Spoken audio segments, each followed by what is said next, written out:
আসসালামু আলাইকুম। আমিত্তু ভালোবাসি তোকে পর্ব ১৬। লেখনীতে সালমা চৌধুরী, ভয়েসে আমি মাম্পি চৌধুরী। আবির দুটা চেয়ার এনে পরিষ্কার জায়গাতে রেখে নিজেই টিস্যু দিয়ে মুছে বলল, বস এখানে।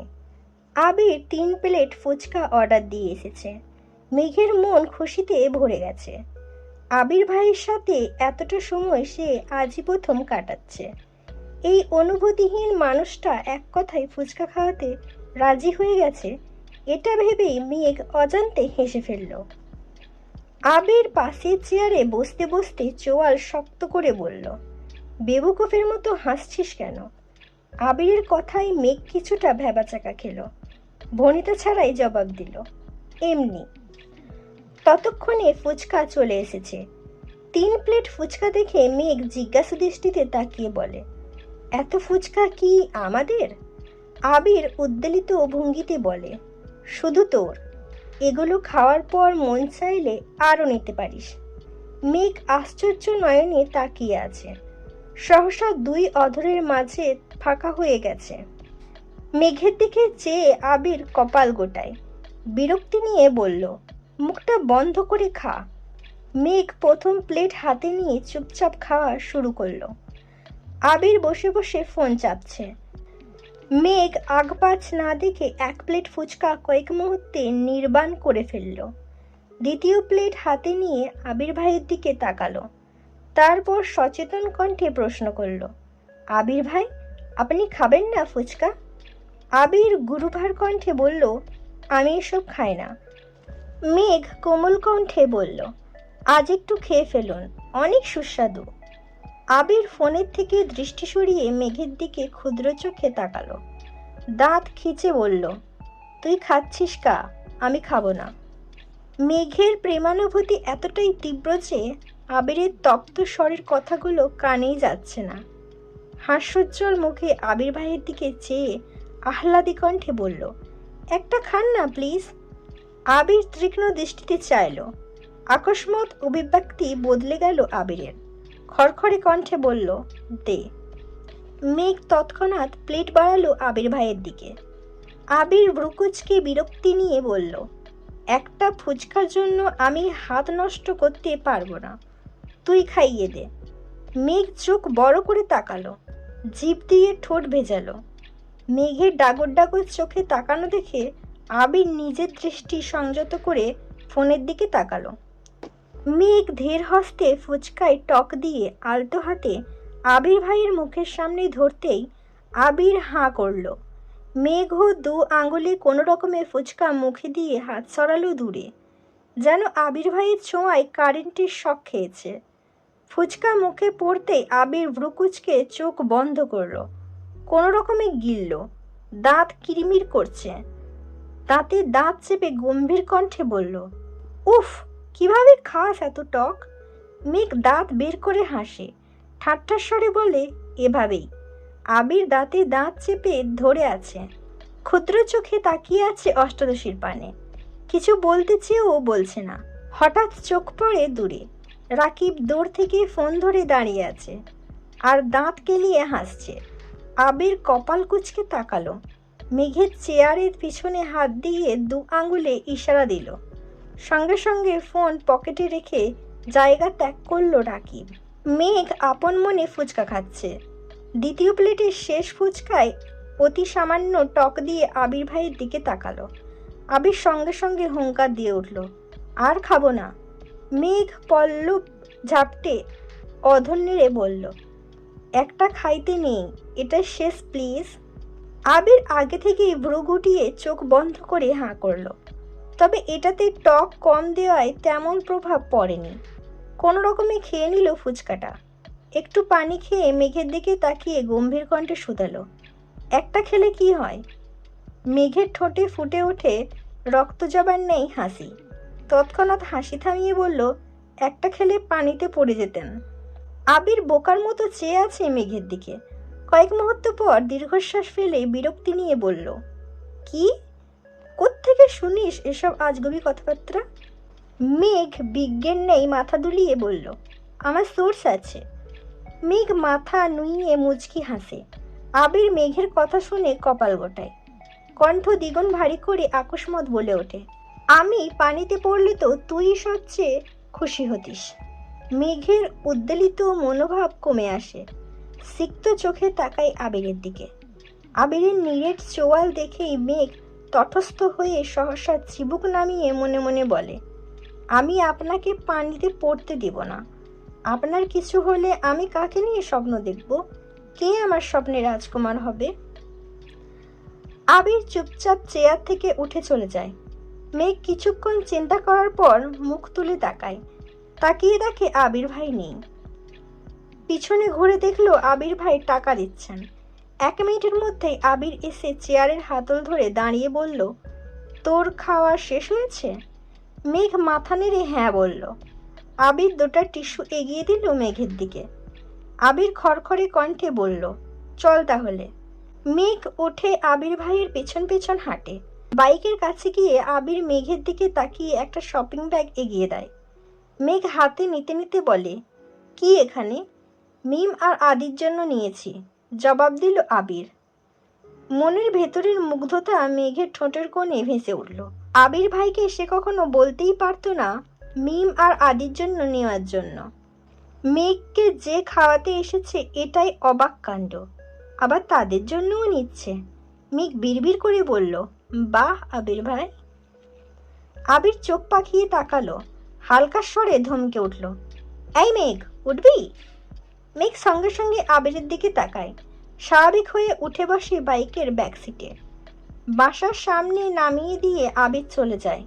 মেঘ খুশিতে গদগদ হয়ে মিম আর আদির কাছে যায়। আবির মসজিদে মাগরিবের নামাজ পড়ে বাইক স্টার্ট দেয়। একেবারে এসে থামে বন্ধুদের আড্ডার মহলে। রাকিব আর রাসেল আড্ডা দিচ্ছিল। মোবারক আর মিলন এখনো আসেনি, রাস্তায় আছে মনে হয়। আবির বাইক থেকে নামতে নিতে রাকিব দাঁত কেলিয়ে হাসতে হাসতে জড়িয়ে ধরতে যায় আবিরকে। আবির বাইক থেকে নেমেই 2-3টে ঘুষি বসিয়ে দেয় পেটে। ঘুষিগুলো এত জোরে না লাগলেও রাকিব কিছুটা নত হয়ে যায়।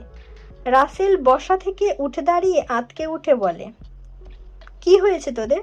রাকিব কিছুটা স্বাভাবিক হয়ে বলে, উফ, এমনি কেউ মারে? আবির রাগান্বিত কণ্ঠে বলল, তোর যেমন মুখ বেশি চলে, আমার তেমনি হাত বেশি চলে। রাসেল পুনরায় শক্ত কণ্ঠে বলল, আরে হয়েছেটা কি, বলবি আমায়? রাকিব হাসতে হাসতে জবাব দিল, আর বলিস না, আবিরকে বিকালে ফুচকার দোকানে দেখে আমি পুরাই টাস্কি খাইছি। যেই আবির এত বছরে ফুচকার দোকানের আশেপাশে যায়নি, সে কেন ফুচকার দোকানে আসছে আমার জানতে হবে না? আমি দৌড়ে গেছি আবিরের কাছে। আবিরের পাশে মেঘকে দেখে আমি তো আরও অবাক। খুশি মনে ওদের আপ্যায়ন করার জন্য বলে ফেলেছিলাম আমার পক্ষ থেকে ফুচকা খাওয়াবো, সেই ঝাল এখন মিটাচ্ছে। আবির গম্ভীর কণ্ঠে বলল, ও আমার কাছে জীবনে প্রথম ফুচকা খাওয়ার আবদার করেছে, তুই কেন খাওয়াবি? রাসেল সহসা বলে উঠল, ঠিকই তো, আবিরের ওকে তো আবিরই খাওয়াবে। রাকিব পুনরায় ঠাট্টার স্বরে বলল, এজন্যই তো আমি বলছিলাম সারা জীবন তো আবিরই খাওয়াবে, এবার না হয় আমি খাওয়াই।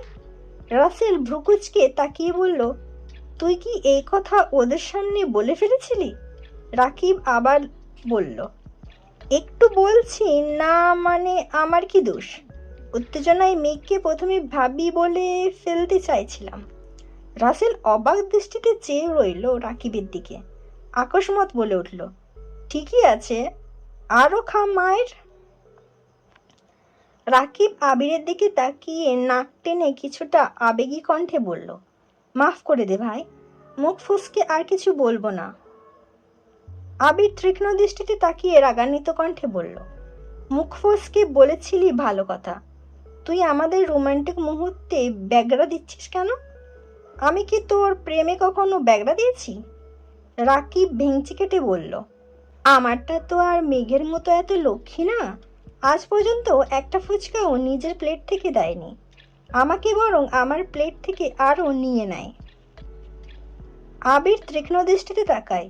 কিছু বলার আগে রাকিব পুনরায় বলা শুরু করলো, মেঘ তোর জন্য সারাদিন না খেয়ে বসে থাকতে পারে, আর আমারটা এক গামলা খেয়ে তারপর আমার সাথে ঝগড়া লাগে।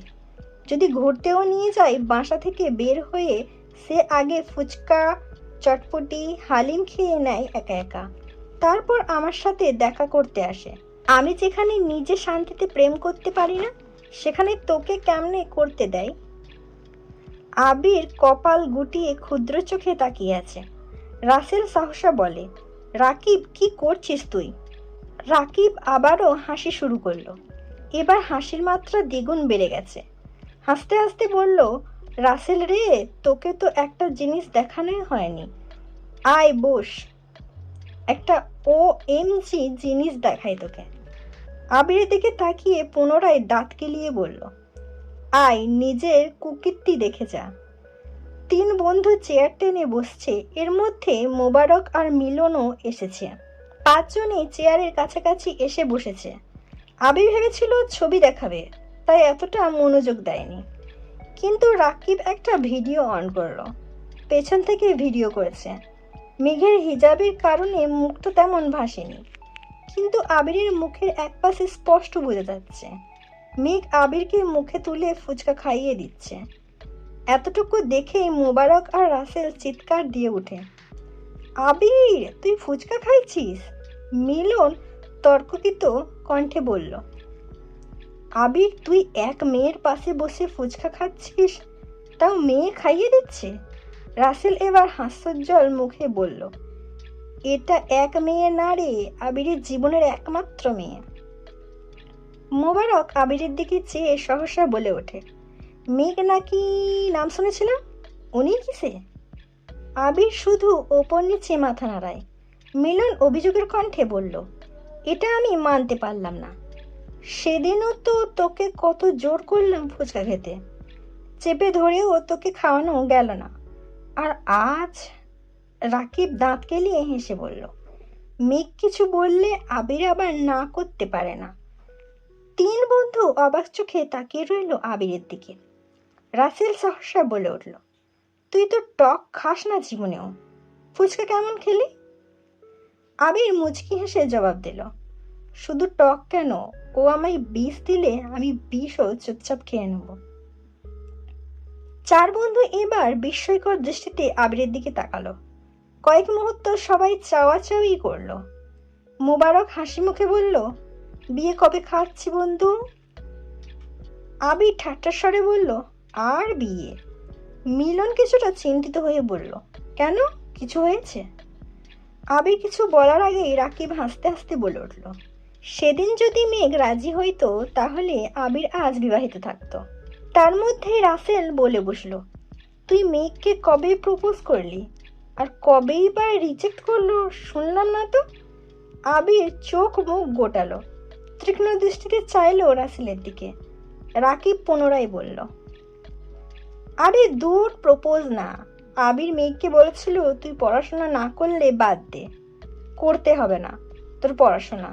কিন্তু মেঘ বেচারি বুঝলই না, বলে বসলো পড়াশোনা করব।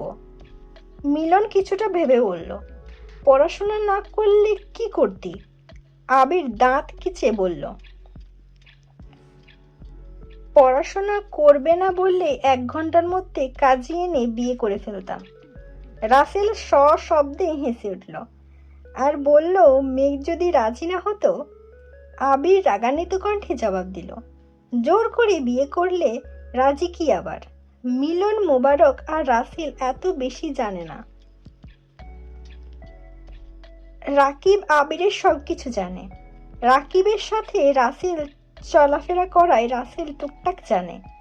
মিলন দাঁত বের করে ঠাট্টা কণ্ঠে শুধালো, বিয়েটা তো মেঘকে বলেও করতে পারিস, তাহলে তো আমরাও বিয়েটা খেতে পারি, আর তোর বউও বিয়ের পরে পড়াশোনা করতে পারে। আবির দীর্ঘশ্বাস ফেলল, কণ্ঠ খাদে নামিয়ে বলল, এই কাজ আমি কখনোই করব না। মোবারক প্রশ্ন করল, কেন? আবির গম্ভীর কণ্ঠে বলা শুরু করলো, কারণ মেঘকে বা বাসায় ঝামেলা করে আমি এখন বিয়েটা করলে জীবনের কোনো এক সময়ে মেঘের মনে হতে পারে আমি ওর যোগ্য না। পড়াশোনা, বাহিরে চলাফেরা, বন্ধু মহলের সাথে সে আমাকে মানতে পারতো না। মেঘের কখনো যদি মনে হয় আমি ওর জীবনে জোর করে এসেছি বা মেঘ আমার থেকে মুক্তি চায়, তখন আমি কি করব? তার থেকে ভালো ও পড়াশোনা করুক, নিজে প্রতিষ্ঠিত হোক। যখন ওর মনে হবে আমাকে ছাড়া ও চলবে না, তখনই আমি ওকে বিয়ে করব। গভীর মনোযোগ দিয়ে কথাগুলো শুনছিল সকলে। মোবারক মাথা চুলকে বলল, একটু আগে যে বললি জোর করে বিয়ে করবি। আবির এবার কপাল কুঁচকে বিরক্তি নিয়ে বলা শুরু করলো, মেঘ যদি বলতো সে পড়াশোনা করবে না, তাহলে আমি জোর করে বিয়ে করতাম, কারণ তখন তার পড়াশোনা করে কেরিয়ার গড়ার ইচ্ছে থাকতো না, জীবনে চলার পথে নতুন বন্ধু হতো না, আমাকে ঘিরে ওর পৃথিবী হতো। একটা না একটা সময় একটা সময় গিয়ে আমার প্রেমে পড়তে বাধ্য হতো। মিলন এতক্ষণ নীরব থাকলেও এবার চিন্তিত স্বরে বলল, সবই বুঝলাম, কিন্তু ভাবির জীবনে যদি অন্য কেউ চলে আসে, তখন কি তুই ভাবিকে ছেড়ে দিবি? রাকিব ফিক করে হেসে উঠল, তাচ্ছিল্যের স্বরে বলল, যা বলেছিস তুই, আবির দিবে মেঘকে ছেড়ে? হাসাইলি? এই আবির দেশেই আসছে এক ছেলেকে পিটাইতে। ছেলের অপরাধ কি? ছেলে মেঘের সাথে কথা বলার চেষ্টা করেছিল, কথা বলার চেষ্টাতেই ছেলে এখনো হাসপাতালে ভর্তি। যদি প্রেম করার চিন্তা করে, তখন আবির কি করবে তোরাই ভাব। রাসেল, মিলন আর মোবারক সস্বরে চিৎকার দিয়ে উঠল, আবির! আবির নিরেট কণ্ঠে বলল, আস্তে। আবির পকেট থেকে ফোন বের করে টাইম দেখে বলল, নামাজের সময় হয়েছে, চল নামাজে যাই। সবাই নামাজ পড়ে বের হলো। রাকিব দাঁত কেলিয়ে বলল, শোন, আজ আবির আমাদের ট্রিট দিবে। কি খাবি বল তোরা? আবির বিরক্তি নিয়ে বলল, আমি কেন ট্রিট দেব? আমি কি বিয়ে করেছি নাকি? রাকিব মুখ বাঁকিয়ে বলল, বিকেলে যে বললি আনলিমিটেড ফুচকা খাওয়ানোর ক্ষমতা তোর আছে, তাহলে এখন আমাদের খাওয়া। আবির গম্ভীর কণ্ঠে বলল, এই অফার শুধু আমার কাদম্বিনীর জন্য। মিলন আকস্মাত বলে উঠল, আমাদের আনলিমিটেড খাওয়াতে হবে না, লিমিটেডই খাওয়া, তোর কাদম্বিনীর তরফ থেকে। আবির কিছুটা ভেবে বলল, ঠিক আছে চল। 3টা বাইকে 5 জন বন্ধু চলল। আবির একা, বাকি 2 বাইকে 2 জন করে। নামি দামি রেস্তোরাঁয় এসে বসলো সকলে। আবির উৎফুল্ল কণ্ঠে শুধালো, বুফে খাবি নাকি কাচ্চি? 4 বন্ধু চোখাচোখি করলো। রাসেল মুচকি হেসে বলল, দেখলি মিলন, মেঘের কথা বলতেই বুকে অফার করছে, কি ভালোবাসা। মুবারক বলে বসলো, তাহলে 2 দিন পর পর ভাবের কথা বলে খাবার খাওয়া যাবে। আবির কড়া কণ্ঠে জবাব দিল, এটাই আমার বিয়ের আগে আমাদের পক্ষ থেকে তোদের প্রথম এবং শেষ ট্রিট। এতদিন মেঘের কথা এত ডিটেলস জানতিস না, তাই ট্রিটের কথা ওঠেনি। আজ যেহেতু জানছিস, তাই ট্রিট দিচ্ছি, আর কিছুই না। সবাই কাচ্চি আর বোরহানি দিল।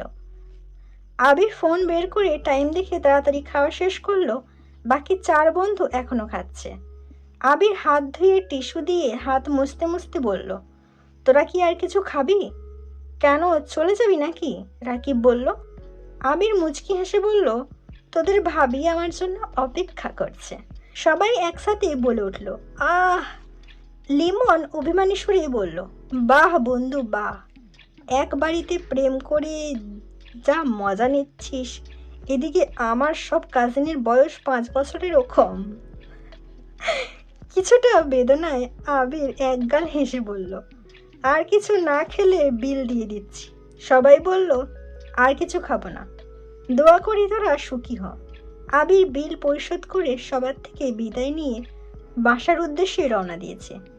এদিকে মেয়ে সন্ধ্যার পর বাসায় এসে কিছুক্ষণ রেস্ট নিয়ে পড়তে বসেছিল। ঘন্টা 2 পরে খেয়ে নিয়েছে। আবির শুক্রবারে বাহিরের বন্ধুদের সাথে হাবিজাবি খায়, রাতে বাসায় ফিরে আর ভাত খায় না। এজন্য মেঘও শুক্রবার আবির ভাইয়ের কথা ভাবে না। সবার সাথে খাবার খেয়ে নেয়। ঘন্টা দুয়েক পড়াশোনা করে আবির ভাইয়ের জন্য অপেক্ষা করছে মেঘ। আজ আবির ভাইয়ের প্রতি ভালোবাসা উথলে পড়ছে মেঘের। ভাবছে আবির ভাই ফিরলে 1 কাপ কফি করে দিবে আবির ভাইকে। বেলকনিতে দাঁড়িয়ে আছে। হঠাৎ আবির ভাইকে বাইকে নিয়ে গেট দিয়ে ঢুকতে দেখে এক দৌড়ে নিচে চলে যায়। ড্রয়িং রুমে কেউ নেই। খাওয়া দাওয়া শেষ অনেকক্ষণ আগেই। সব কিছু গুছিয়ে সবাই সবার রুমে চলে গেছেন। মেঘ পা টিপে রান্নাঘরে যায়। আবির চাবি দিয়ে লক খুলে বাসার ভিতরে ঢুকে বড় বড় কদম ফেলে হাঁটে সিঁড়ির দিকে। মেঘ ছোট একটা পাতিল টান দেয় পানি বসানোর জন্য। এই পাতিলের নিচে যে আরেকটা পাতিল ছিল সে তার চোখে পড়েনি। পাতিল ফ্লোরে পড়তেই জোরে শব্দ হয়। শব্দ শুনে আবির পাশ ফিরল, তাকালো রান্নাঘরের দিকে। মেঘ চোখ বন্ধ করে এক হাতে পাতিল সহ আরেকটা খালি হাতের আঙ্গুল দিয়ে 2 কান চেপে ধরে আছে। মেঘকে রান্নাঘরে দেখে আবিরের পায়ে রক্ত মাথায় উঠে গেছে। দ্রুত পায়ে হেঁটে গেল রান্নাঘরের দিকে। আবির দাঁতে দাঁত চেপে গম্ভীর কণ্ঠে শুধাল, এখানে কি করছিস? আবির ভাইয়ের কণ্ঠ শুনে কেঁপে ওঠে মেঘ। ভরকে যায় কিছুটা। মনে মনে ভাবছে, যদি বলি আবির ভাইয়ের জন্য কফি করতে আসছি তাহলে আমি শেষ। নরম স্বরে আস্তে করে মেঘ বলল, কফি খেতে ইচ্ছে হচ্ছিল। আবির সূক্ষ্ম দৃষ্টিতে পরখ করল অষ্টাদশীর আপাদমস্তক। গম্ভীর কণ্ঠে বলল, তুই ডাইনিংয়ে বস, আমি আনছি। মেঘ তটস্থ নয়নে চাইল। দৃষ্টি তার নিরেট। কয়েক মুহূর্ত পর পাতিলে রেখে ডাইনিং টেবিলে চেয়ার টেনে বসল। এক দৃষ্টিতে তাকিয়েছে রান্নাঘরে। আবির বেসিন থেকে হাত ধুয়ে কিছুক্ষণের মধ্যেই 2 কাপ কফি নিয়ে ডাইনিংয়ে আসলো। 1 কাপ মেঘের দিকে এগিয়ে দিল। বসলো মেঘের বিপরীতে। মেঘ আস্তে আস্তে ফু দিয়ে 1 চুমুক খেলো।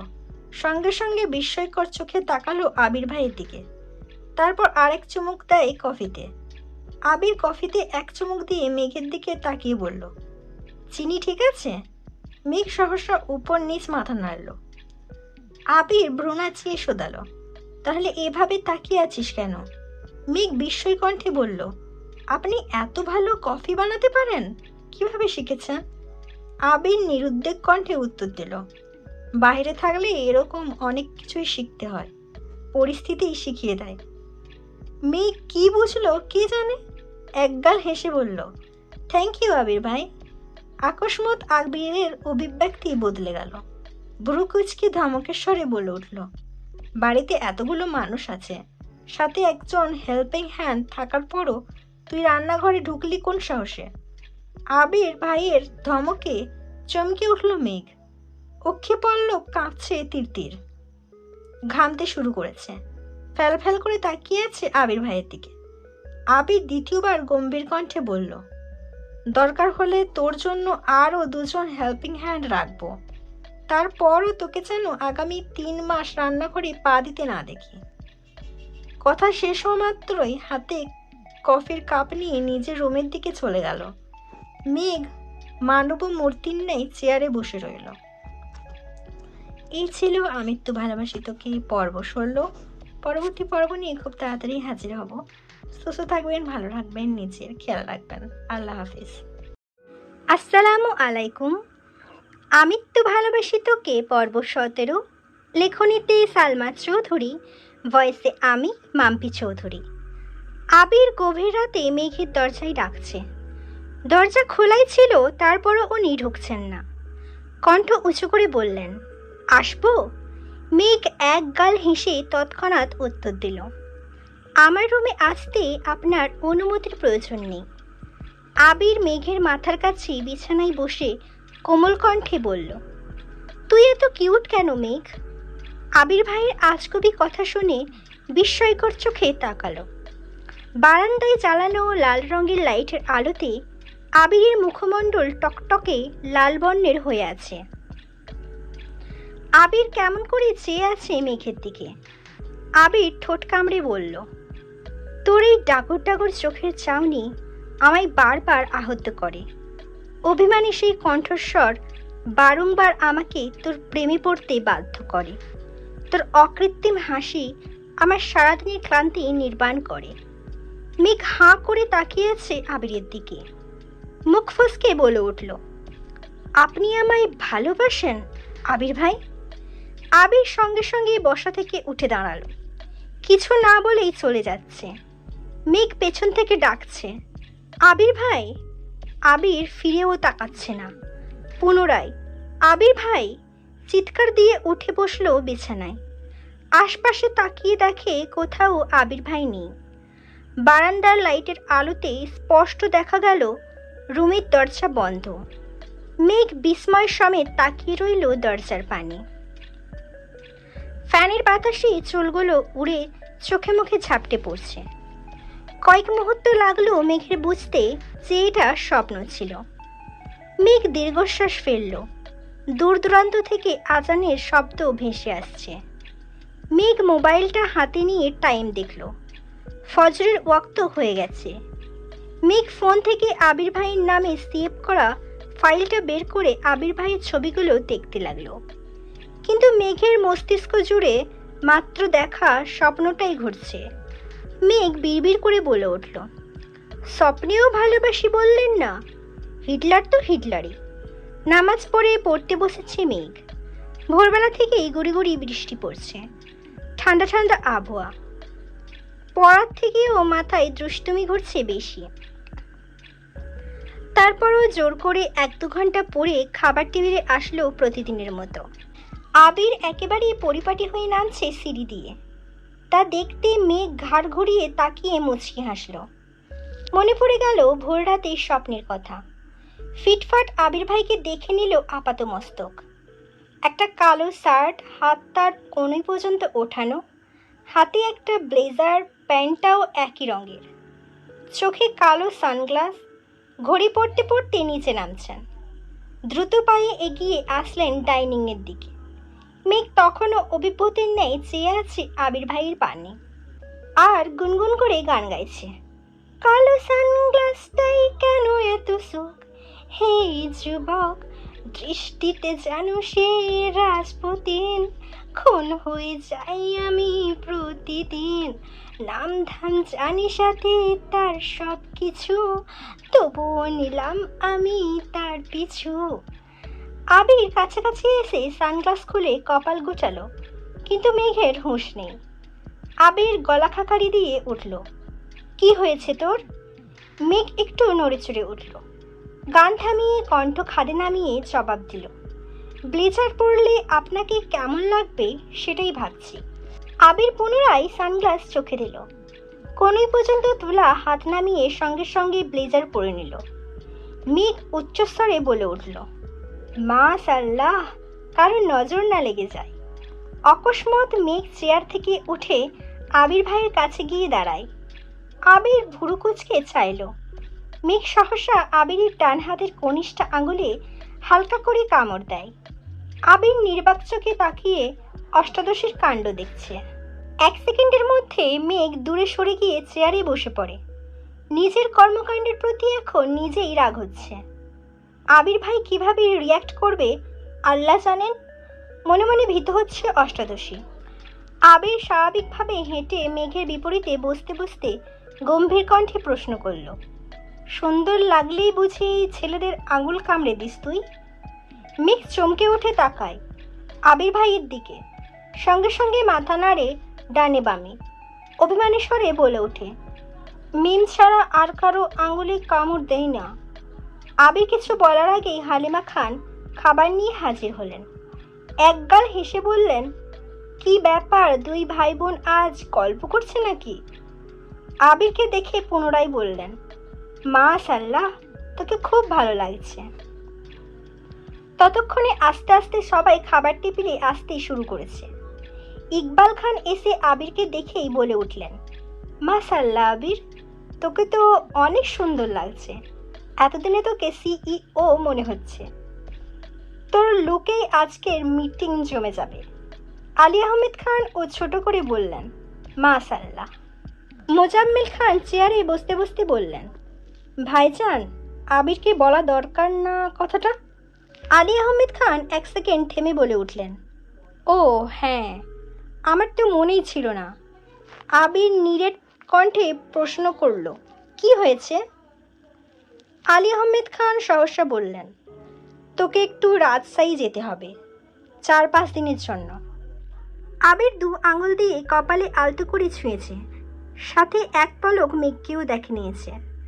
মেঘ মনোযোগ দিয়ে খাবার খাচ্ছিল, তবে এই কথা শুনে মুখে খাবার নিয়েই চোখ গোল গোল করে তাকিয়ে আছে আবিরের পানে, আর মনে মনে বলছে, প্লিজ আবির ভাই, আপনি যাবেন না, প্লিজ। আবির বাবার দিকে এক নজর তাকালো, তারপর মাথা নিচু করে বলল, আমি এখন কোথাও যেতে পারবো না। মোজাম্মেল খান আকস্মাত বললেন, কেন? আবির মনে মনে বলল, আমি দূরে গেলে কারো খাওয়া বন্ধ হয়ে যাবে, রাতে ঘুম হারাম হয়ে যাবে। সহসা গলা খাঁকারি দিয়ে গম্ভীর কণ্ঠে আবির বলে উঠল, আমার অফিসে কাজ আছে, 1 সপ্তাহ পর অফিস শুরু হবে। এই অবস্থায় সব কিছু ফেলে আমি কোথাও যেতে পারবো না। মোজাম্মেল খান এবার আলী আহমেদ খানের দিকে চেয়ে বললেন, তাহলে কি আমি যাব ভাইজান? আলী আহমেদ খান কিছু বলার আগেই পুনরায় আবির বলে উঠল, কাউকে যেতে হবে না, আমার পরিচিত লোক আছে, আমি এখান থেকেই কাজ করাতে পারবো। তারপরও যদি সমস্যা হয় তখন তোমাদের আমি জানাবো, তবে আগামী 2-3 মাসে আমি কোথাও যাব না, এটা বলে রাখলাম। চট্টগ্রামের কাজ মোটামুটি শেষ করে আসছি, সিলেটের কাজও কাকামণি শেষ করে আসছেন, রাজশাহীরটা আমি দেখছি, তোমাদের যেতে হবে না। মেঘ নিঃশব্দে হাসছে, সবাই চুপচাপ খাবার খাচ্ছে। আবির খাবার শেষ করে উঠে যাবে তখনই ইকবাল খান ডেকে উঠলে, আবির, বাহিরে বৃষ্টি, বাইক নিয়ে বের হইস না, আমি খাবার শেষ করেই তোকে নিয়ে যাব, একটু বস। আবিরও বাধ্য ছেলের মতো সোফায় বসে রইল। তারপর ইকবাল খানের সঙ্গে গাড়িতে করে অফিসের উদ্দেশ্যে চলে গেলেন। সারাদিনই বৃষ্টি হয়েছে আজ, মেঘের কোচিং টিউশন কিছুই নেই, রুমে বসে সারা বেলা পড়াশোনা করেছে। বিকেলে বৃষ্টি কমে এক চিলতে রোদ বেরিয়েছে আকাশে। মেঘের আর পড়তে ইচ্ছে করছে না, তাই বই রেখে মোবাইল হাতে নিয়ে পুরো বাড়ি চক্কর দিল, কিন্তু সবাই ঘুমাচ্ছে, তাই আড্ডা দেওয়ার মতো কাউকে পেল না। হঠাৎ মনে হলো কয়েকদিন ছাদে যাওয়া হয় না। সেই যে রাত্রেবেলা আবির ভাইয়ের গান শুনে ছাদে গিয়েছিল, তাও আবার ছাদের দরজা পর্যন্ত, তারপর থেকে আর ছাদের দিকে পা বাড়ায়নি মেঘ। মেঘ স্কুল কলেজে পড়ার সময় প্রতিদিন বিকেলবেলা ছাদে যেত। ফুল গাছ লাগানো আর তাদের যত্ন নেওয়া ছিল তার নেশা। তবে এইচএসসির আগে টেস্ট পরীক্ষা থেকে মেঘ ছাদে যাওয়া ভুলেই গেছে।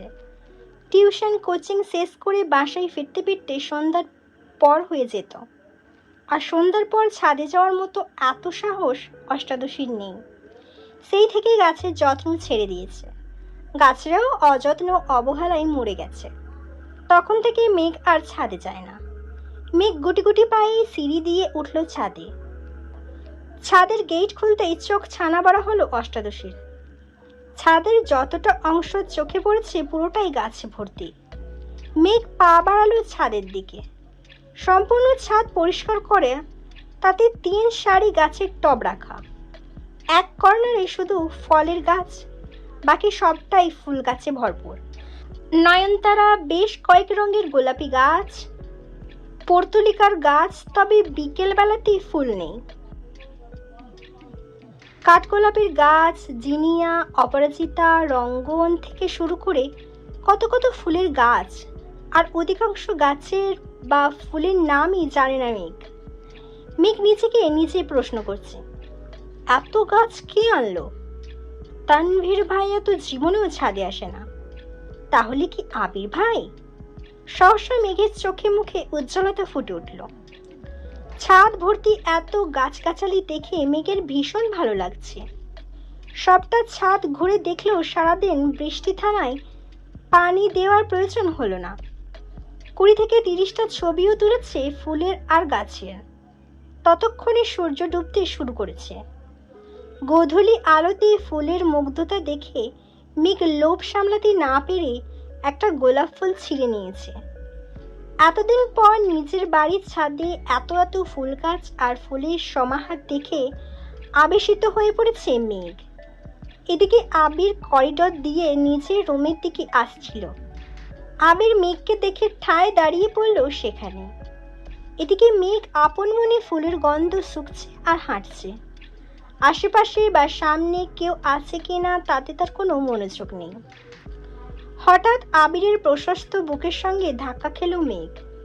নিজেকে সামলানোর আগেই আবির মেঘের বাহু চেপে ধরে। সহসা স্বাভাবিক হয়ে মুখ তুলে চায় মেঘ। আবির ভাইয়ের তপ্ত দৃষ্টি দেখেই মাথা নুইয়ে ফেলে পুনরায়।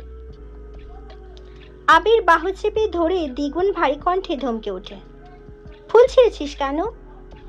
মেঘ ঢোক গিলে মৃদু কণ্ঠে বলল, সরি। আবির পুরো কণ্ঠে শুধালেন, সরিটা আমায় না বলে গাছকে বলিস। মেঘ নিজের ঠোঁট কামড়ে ধরে আছে। আবির ভাইয়ের ধমকে ভিজে আসে নেত্রোদ্বয়।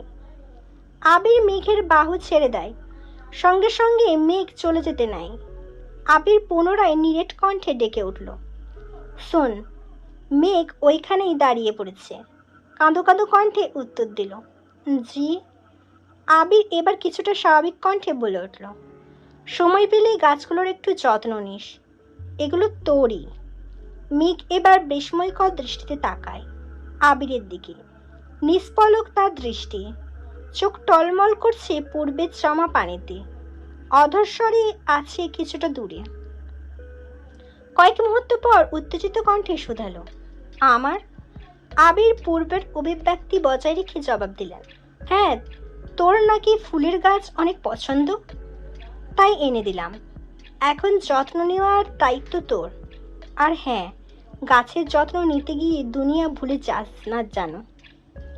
মেঘ বশীভূত চোখে চেয়ে আছে আবির ভাইয়ের দিকে।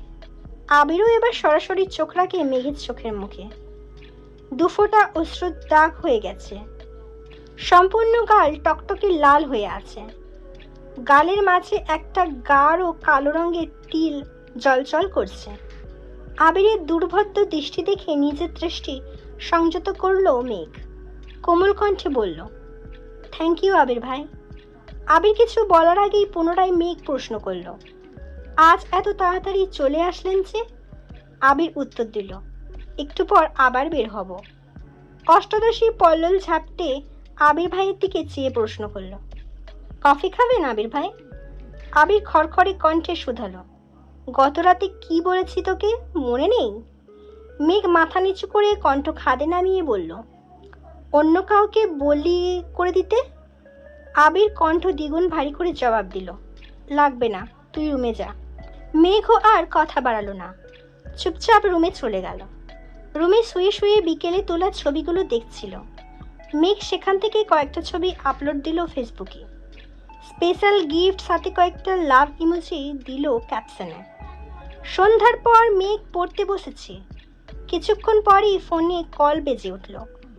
বন্যা কল দিচ্ছে। তৎক্ষণাৎ রিসিভ করলো মেঘ। বন্যা, আসসালামু আলাইকুম। মেঘ, ওয়ালাইকুম আসসালাম। কেমন আছিস? বন্যা, আলহামদুলিল্লাহ ভালো। তুই কেমন আছিস? মেঘ, আলহামদুলিল্লাহ অনেক ভালো। বন্যা উত্তেজিত কণ্ঠে বলে উঠল, এই তোকে এত গাছ কে দিল রে? মেঘ সশব্দে হেসে উঠল, আবির ভাই। কি? আবির ভাইয়া? আঁতকে ওঠে বন্যা। মেঘ পুনরায় বলে ওঠে, হ্যাঁ, কবে আনছেন জানি না, কিছুদিন যাবৎ মিমের রুমে কাজ চলছে, ছাদেও কাজ চলছিল, তাই আমি তেমন বের হইনি রুম থেকে, আর ছাদেও যাই না অনেক দিন যাবৎ। আজ হঠাৎ ছাদে গিয়ে দেখি ছাদ ভর্তি গাছ। ছাদের পরিবেশ পুরোই চেঞ্জ। আসার সময় আবির ভাই বলছেন এগুলো নাকি আমার। বন্যা উদ্বেলিত ভঙ্গিতে বলল, বাহ, তোর শখ তো তাহলে পূরণ হয়েই গেল।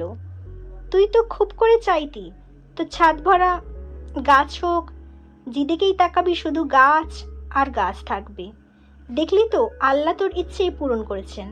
মেঘ খুশি মনে বলল, তুই সময় করে আসিস বাসায়, ছাদে যাবনি। আর হ্যাঁ, সকালবেলা আসিস, ঠিক আছে? বন্যা উত্তর দিল। তারপর দুই বান্ধবী বেশ কিছুক্ষণ পড়াশোনা নিয়ে কথা বলে রেখে দিল। রবিবার থেকে ব্যস্ততায় কাটছে সকলের সময়। বর্ষাকাল থাকায় হুটহাট বৃষ্টি নেমে যায়। আবির বৃষ্টি না থাকলে বাইকে অফিসে যায়, আবার বৃষ্টি থাকলে গাড়িতে যায়। মেঘও কোচিং টিউশন নিয়ে ব্যস্ত হয়ে পড়ল। আবির ভাইয়ের সাথে আর টুকটাক দেখা হয়, হয়তো খাবার টেবিলে, না হয় সিঁড়িতে অথবা করিডোরে। আজ বৃহস্পতিবার। আবির সন্ধ্যার পর সোফায় বসে আছে, হাতে ফোন আর সামনে কফির কাপ নিয়ে। মেঘও তখন বই নিয়ে রুম থেকে বের হয়েছে। কিছুক্ষণ পর জান্নাত আপু আসবেন। মেঘ করিডোর থেকে সিঁড়ির কাছে আস্তে আস্তে নিচের দিকে তাকায়। চোখ পড়ে সোফায় বসা আবির ভাইয়ের দিকে। এক হাতে কফির কাপ নিয়ে কফি খাচ্ছেন, অন্য হাতে মোবাইলের দিকে তাকিয়ে আছেন। মোবাইলের হোম পেজে সাদা কালো রঙের একটা ছবি। মেঘ গম্ভীর দৃষ্টিতে দেখার চেষ্টা করলো, কিন্তু ক্লিয়ার বোঝা যাচ্ছে না। মেঘ দ্রুত পায়ে সিঁড়ি দিয়ে নামতে নেই যাতে কাছে গিয়ে ছবিটা দেখতে পারে, কিন্তু মেঘের নুপুরের শব্দে আবির ঘাড় ঘুরিয়ে তাকিয়ে মোবাইল পকেটে রেখে দেয়। মেঘ তীক্ষ্ণ দৃষ্টিতে আবির ভাইয়ের দিকে চেয়ে নিচে নামছে আর মনে মনে বলছে, কে এই মেয়ে যার ছবি আবির ভাইয়ের ফোনের ওয়ালপেপারে রেখেছেন? আমাকে দেখতেই হবে এই মেয়ে কে। আবির কফি শেষ করে দীর্ঘ পায়ে বেরিয়ে যায় বাসা থেকে। মেঘ কিছুক্ষণ সিঁড়ির নিচে দাঁড়িয়ে পুনরায় পড়ার রুমের দিকে চলে যায়। 10 থেকে 15 মিনিটের মধ্যেই জান্নাত আপু পড়াতে আসেন। আজ একটু বেশি সময় নিয়ে পড়াচ্ছেন আপু। মোটামুটি 8টার কাছাকাছি বেজে গেছে। ড্রয়িং রুমে কেউ নেই। জান্নাত পড়ানো শেষে বের হতে যাবে, মেঘও তখন পিছন পিছন পড়ার রুম থেকে বের হয় দরজা লাগানোর জন্য। জান্নাত দরজার কাছাকাছি যেতে আবির বাহির থেকে দরজা ধাক্কা দিয়ে ভেতরে ঢোকে। মুখোমুখি দেখা হয় আবির আর জান্নাতের। জান্নাত সহসা হাস্যোজ্জ্বল মুখে বলে, আসসালামু আলাইকুম ভাইয়া, কেমন আছেন? আবিরও হাসি মুখে উত্তর দেয়, ওয়ালাইকুম আসসালাম, আলহামদুলিল্লাহ ভালো, তুমি কেমন আছো? মেঘ পড়ার রুমের কিছুটা সামনে স্ট্যাচুর মতো দাঁড়িয়ে আছে আর বিড়বিড় করে বলছে, আবির ভাই জান্নাত আপুকে চিনে, কিন্তু কিভাবে? তাহলে কি আবির ভাইয়ের ফোনে তারই ছবি ছিল? এই ছিল আমৃত্যু ভালোবাসি তোকে পর্ব 17। পরবর্তী পর্ব নিয়ে খুব তাড়াতাড়ি আসবো। সুস্থ থাকবেন, ভালো থাকবেন, নিজের খেয়াল রাখবেন। আল্লাহ হাফিজ। আসসালামু আলাইকুম। আমৃত্যু ভালোবাসি তোকে পর্ব 18। লেখনীতে সালমা চৌধুরী, ভয়েসে আমি মাম্পি চৌধুরী। জান্নাত হাসি মুখে উত্তর দিল, আলহামদুলিল্লাহ ভালো আছি। আপনাকে তো বাসায় দেখিই না ভাইয়া। আবির কিছুটা শক্ত কণ্ঠে বলল, বাসায় ফিরতে একটু দেরি হয়ে যায়। তোমার পড়াতে কোনো সমস্যা হচ্ছে না তো? জান্নাত শান্ত কণ্ঠে বলল, না না ভাইয়া, কোনো সমস্যা হচ্ছে না। আবির এক পলক মেঘের দিকে চেয়ে পুনরায় জান্নাতের দিকে তাকালো। নিরেট কণ্ঠে শোধালো, ও পড়ে তো ঠিক মতো? জান্নাত এবার মেঘের দিকে চেয়ে হাসি মুখে উত্তর দিল, হ্যাঁ ভাইয়া, মেঘ অনেক মনোযোগী এবং খুব মেধাবী। আপনি চিন্তা করবেন না প্লিজ। আবির ছোট করে শোধালো, খেয়েছো কিছু?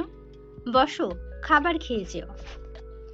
জান্নাত তৎক্ষণাৎ বললেন, নাস্তা করেছি ভাইয়া, আর কিছু খাবো না, আসি তাহলে আজ। ওদের কথোপকথন শোনার জন্য মেঘ কিছুটা হেঁটে সামনের দিকে এগিয়ে আসলো। আবির স্বাভাবিক কণ্ঠে বলল, সাবধানে যেও। জান্নাত এক কাল হেসে বলল, আপনি আমাদের বাসায় বেড়াতে যাইবেন? আবির হালকা হেসে উত্তর দিল, সময় পেলে অবশ্যই যাব। প্রথমের কথাগুলো ঠিকমতো না শুনলেও শেষের কথাগুলো মেঘ স্পষ্ট শুনতে পেয়েছে। জান্নাত মেঘকে আল্লাহ হাফেজ বলে বেরিয়ে গেছে বাসা থেকে। এদিকে মেঘের বুক কেঁপে উঠল। মেঘ যেন নিজের কানকে বিশ্বাস করতে পারছে না। আনমনে ভাবছে, জান্নাত আপু আবির ভাইকে বাসায় যেতে বলেছেন। আবির ভাইও আবার হাসি মুখে বলেছেন সময় পেলে যাবে। কই, আবির ভাই তো আমার সাথে এত ভালো আচরণ করেন না। উনি তো আমার সাথে আজ পর্যন্ত হাসি মুখে কথাই বলেননি। তাছাড়া জান্নাত আপুকে তো তানভীর ভাইয়া নিয়ে আসছিল। তাহলে আবির ভাই কিভাবে চিনেন? মেঘ আহত চোখে তাকিয়ে রইল আবির ভাইয়ের পানে। আবির দরজা বন্ধ করে সিঁড়ির দিকে যেতে নিলে সহসা পথ আটকে সামনে দাঁড়ালো অষ্টাদশী। আজ তার আর শরীর কাঁপছে না, হাত পা রিমরিম করছে না, কারণ হাজারটা প্রশ্ন তার মাথাচাড়া দিয়ে উঠছে, যেগুলো উত্তর শুধু আবির ভাই জানেন। ড্রয়িং রুমের কোথাও কেউ নেই। জান্নাত পড়িয়ে গেলেই মূলত খাওয়া দাওয়া পর্ব শুরু হয়, তাই এ সময় সবাই যে যার রুমেই আছেন। অষ্টাদশীর পথ আটকানো দেখে আবির বিস্মিত চোখে চাইল। মেঘের এলোমেলো চুল, চোখের কাজল কিছুটা লেপ্টে রয়েছে, শুষ্ক ওষ্ঠদ্বয় তিরতির করে কাঁপছে। এ অবস্থায় মেঘকে দেখে ঘোর লেগে যাচ্ছে আবিরের। হাজারো নিষিদ্ধ চিন্তা জেগে উঠছে আবিরের মনে। টেনে হিঁচড়ে কোনো রকমে নিজেকে সামলে ঢোক গিলে কিছুটা শক্ত কণ্ঠে বলল, পথ আটকে দাঁড়িয়েছিস কেন? মেঘের সরুনা ক্রমে ক্রমে ফুঁসছে। দীর্ঘ শ্বাস ছেড়ে ধৈর্যহীন কণ্ঠে শোধালো, আপনি জান্নাত আপুকে চিনেন? আবির উপর নিচ মাথা নাড়ে শুধু।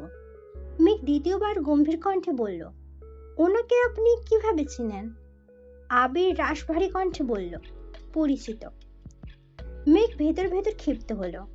অষ্টাদশীর চেহারার পড়তে পড়তে ঘনিয়ে আসে মেঘ। এক সমুদ্র অভিযোগ মাথাচাড়া দিয়ে উঠেছে।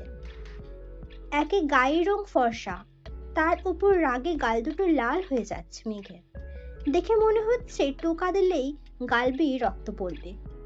রাগে ফুঁসতে ফুঁসতে মেঘ বলল, শুধু পরিচিত হলেই কি মানুষ নির্দ্বিধায় বাসায় যেতে বলে? তুই আমার কাছে কৈফিয়ত চাচ্ছিস মেঘ?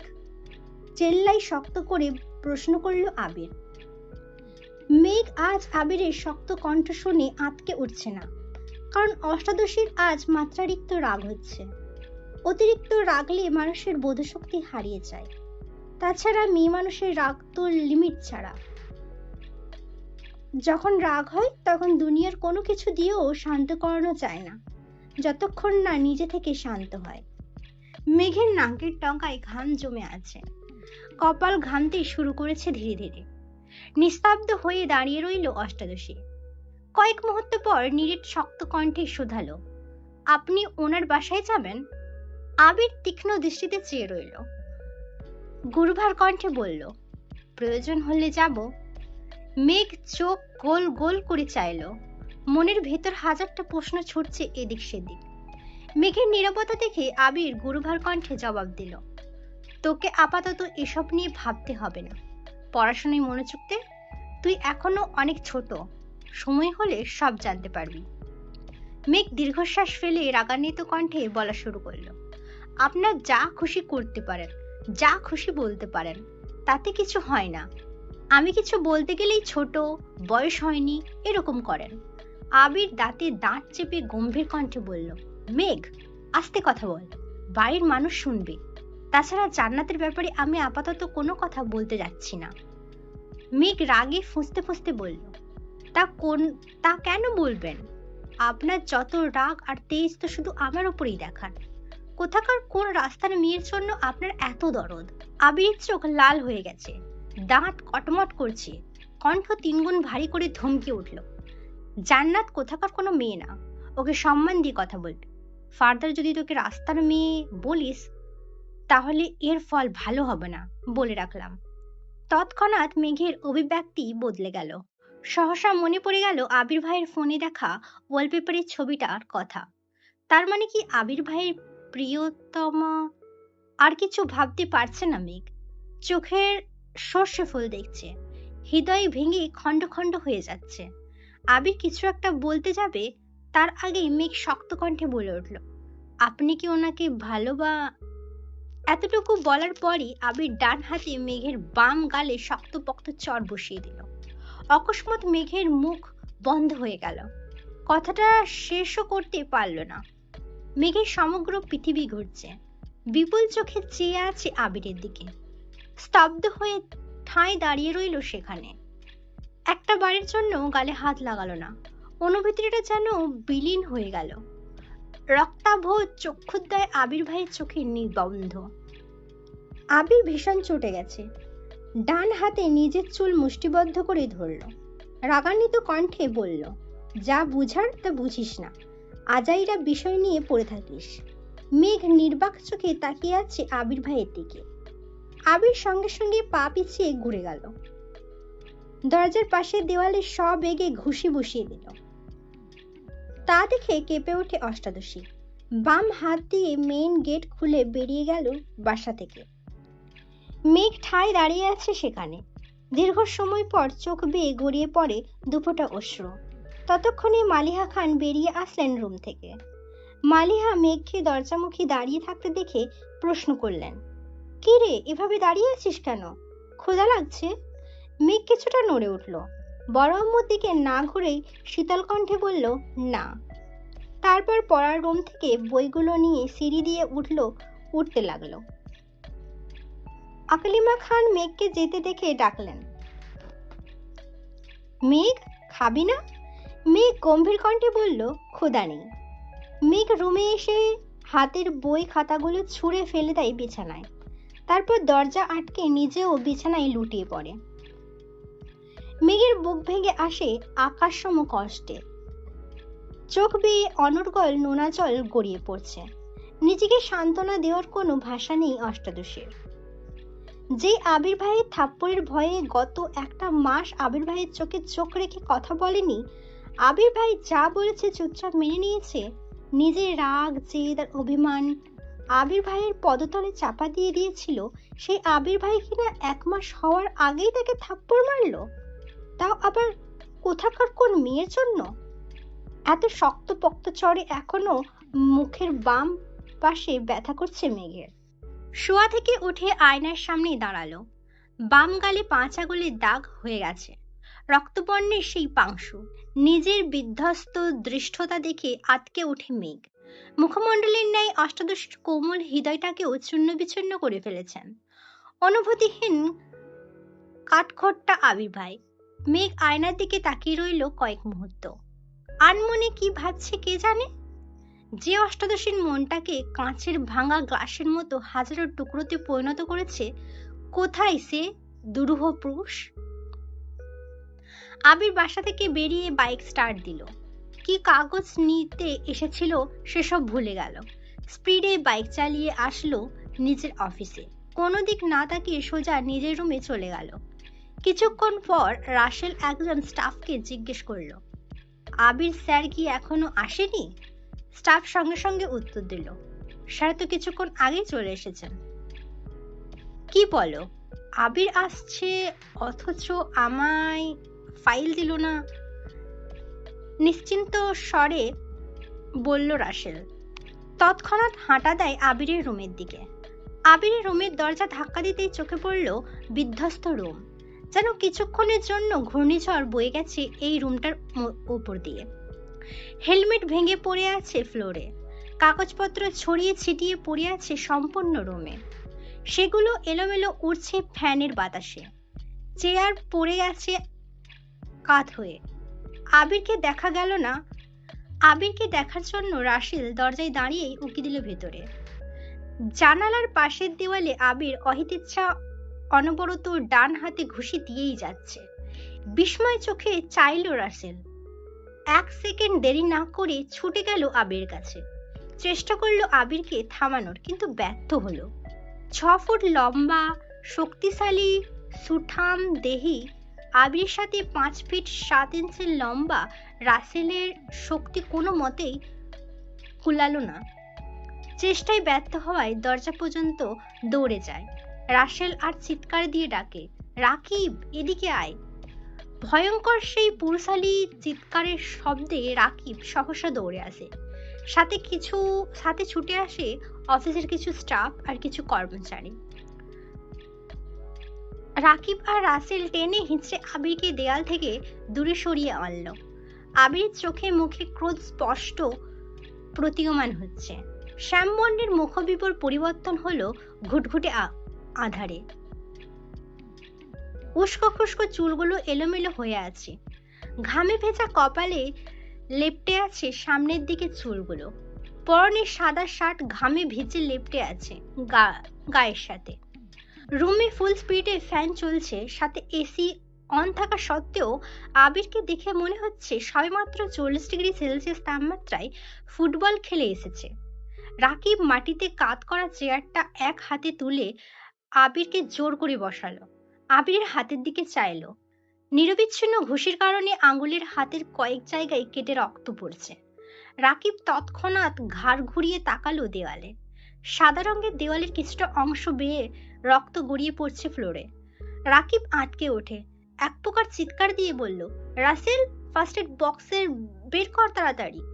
আবির এখনো জোর করছে চেয়ার থেকে ওঠার, কিন্তু রাকিব আবিরের পেট বরাবর শক্ত করে ঝাপটে ধরে পিতাব কণ্ঠে আর্তনাদ করে উঠল। তপ্ত স্বরে শুধালো, কি হয়েছে তোর? এমন করছিস কেন আবির?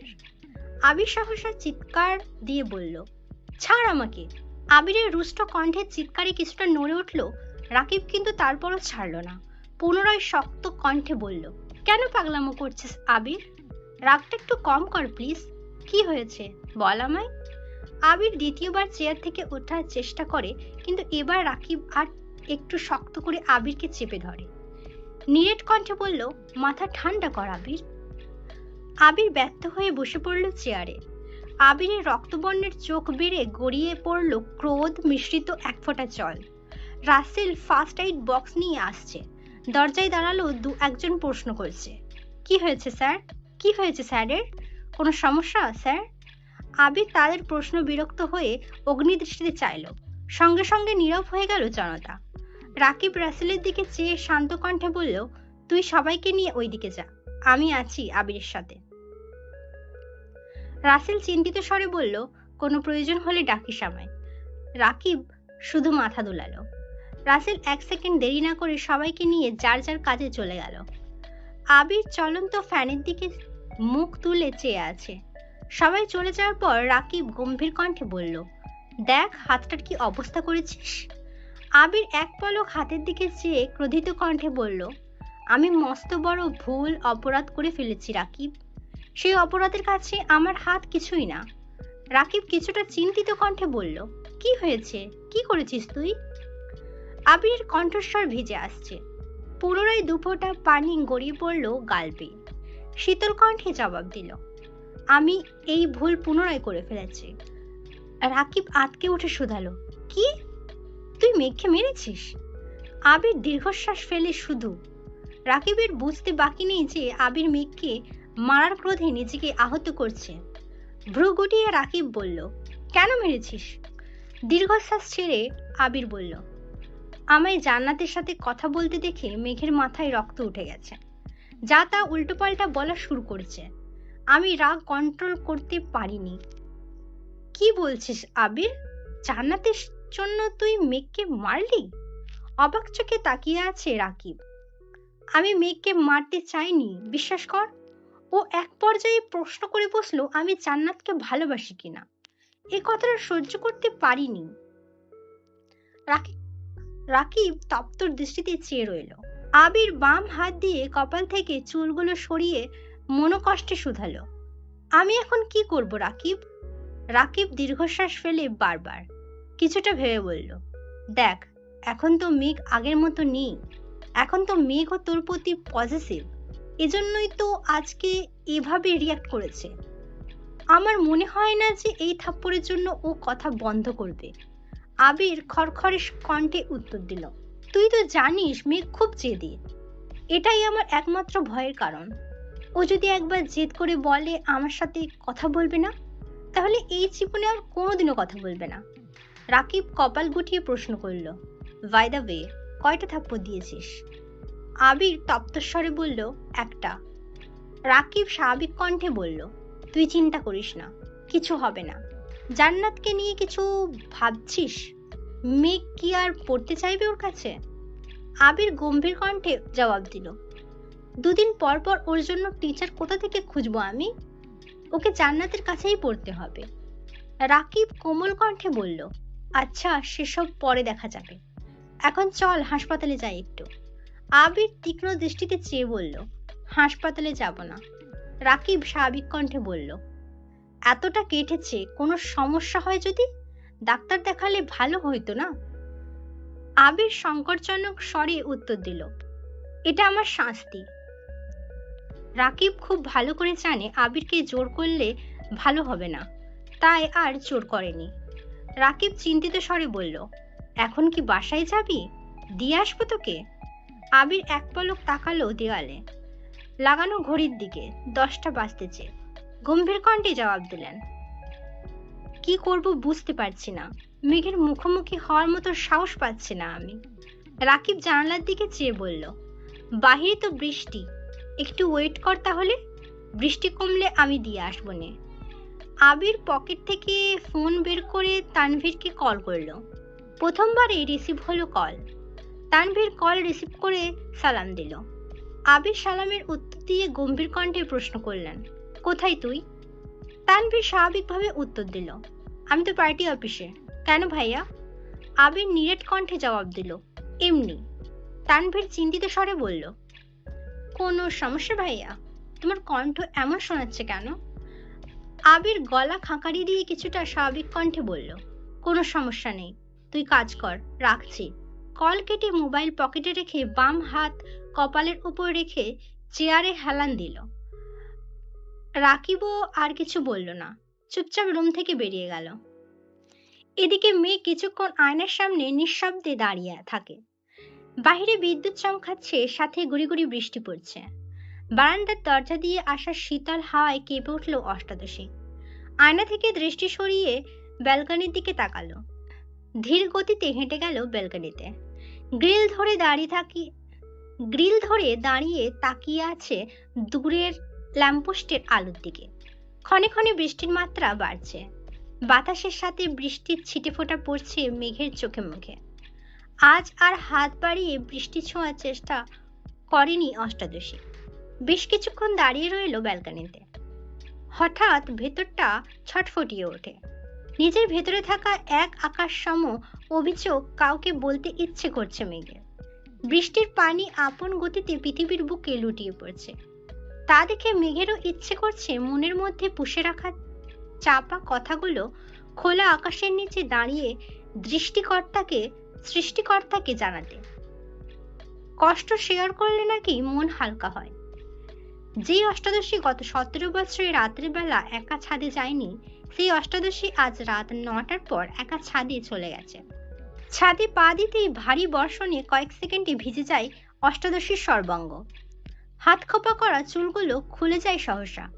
বৃষ্টির পানি তোপে ধীরে ধীরে কোমর ছাড়িয়ে নিচে নামতে থাকে চুল। মেঘ আশেপাশে তাকাচ্ছে। দূর দূরান্তের উঁচু উঁচু বিল্ডিং এর ছাদ থেকে হালকা আলো ভেসে আসছে মেঘদের ছাদে।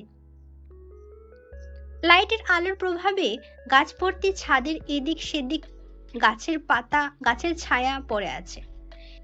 কিছু কিছু জায়গা দেখে মনে হচ্ছে ভূতেরা বসে মিটিং করছে। মেঘের দৃষ্টি সেদিকে পড়তেই কিছুটা কেঁপে ওঠে। তবে ঘন ঘন বিদ্যুৎ চমকানোতে বুঝতে পারে এগুলো গাছের ছায়া। বিদ্যুৎ চমকানোর সঙ্গে সঙ্গে মেঘও সম্পূর্ণ ছাদে হাঁটছে। হাঁটতে হাঁটতে ছাদের একপাশে রাখা বেতের সোফাগুলোর একটাতে বসে পড়ল। হেলান দিয়ে বাতাসে চুলের কম অর্ধেকটা অংশ ছাদের ফ্লোরে পড়ে আছে। মেঘ আকাশের পানে তাকিয়ে বলা শুরু করলো, আল্লাহ, আমার জীবনে তো হিটলার সবে ব্যক্তির কোনো অস্তিত্ব ছিল না, তাহলে কেন তুমি ওনাকে আমার সামনে নিয়ে আসলে?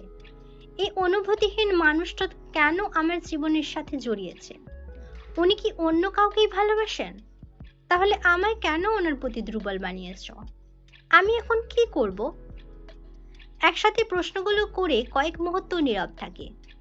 অক্ষি পল্লব বেয়ে অনর্গল নোনা জল গড়িয়ে পড়ছে। তার সাথে বৃষ্টি পানি মিশে কানের নিচ দিয়ে যাচ্ছে আপন গতিতে। বেশ খানিকটা সময় নীরব থেকে শীতল কণ্ঠে শুধালো, আমি কি কখনো কারো প্রিয় হতে পারবো? এই ছিল আমৃত্যু ভালোবাসি তোকে পর্ব 18। পরবর্তী পর্ব নিয়ে খুব তাড়াতাড়ি ফিরবো। সুস্থ থাকবেন, ভালো থাকবেন, নিজের খেয়াল রাখবেন। আল্লাহ হাফেজ।